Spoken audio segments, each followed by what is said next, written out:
most common question is, how is this different from the co-ownership model? What makes the locus communis different from the co-ownership model or land pool that we've known?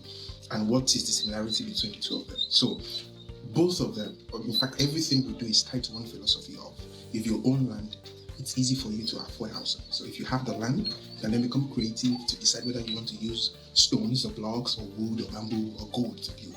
So everything we do is tied to that philosophy. And what makes a co-ownership model, which is available through land pool, is that 4 or 5 people can come together to own a plot. So for land pool, it's focused to one plot. The use case is for one plot. Or in the case, let's say 1,000 square meter plot. So the range is between 4 to 6 people buying one land together and using it to achieve their goals. Now, locus communis expands that possibility to a point where up to 50 people, 40 people, 30 people, subject to what is available in that location per zoning laws, because zoning in different areas is different. There are areas that are high density, some areas are low density. So what obtains in Ikoyi does not obtain in Aja based on that density and population criteria. So let's assume we're looking at 30 or 40 people, families at one, and they can come together and collectively buy 1 acre. So that's the difference.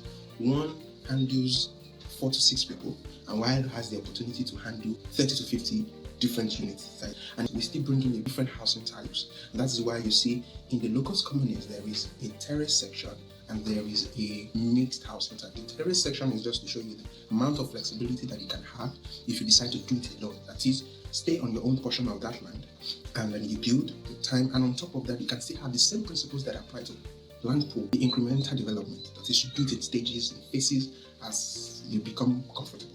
This also applies to locus communis. So whether you're doing the terrace or you're doing the mixed, and I'll come to what makes the mixed housing unique shortly. So you're doing the terrace, and I'm saying terrace because that is the most relatable experience that most of us know.